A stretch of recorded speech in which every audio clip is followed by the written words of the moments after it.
Il-Kummissarju għall-Ambjent u l-Ippjanar fih dan l-Uffiċċju tal-Ombudsman il-Perit Alan Saliba ġab fix-xejn allegazzjonijiet u l-menti mid-Deputat Nazzjonalista Robert Kutajjar dwar l-iżviluppi tal-bypass tal-Mellieħa.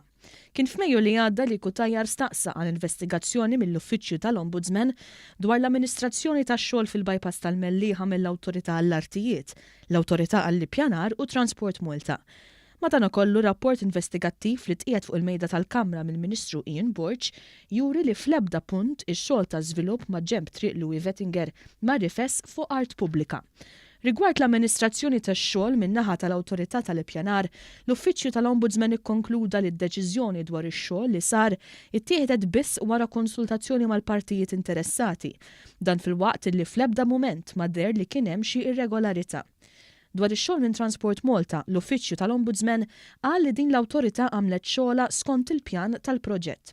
L-Uffiċċju innota wkoll li Transport Malta operat fuq diversi fatturi, fosthom li fl-2004 konsulenti Franċiżi sabu li l-istess bypass minħabba li kienet wiesa kienet tistieden lis-sewwieqa jsuqu b'veloċitajiet eċċessivi. Kien għalhekk li l-limitu tal-veloċità f'din il-bypass kien ta' 40 km/siegħa.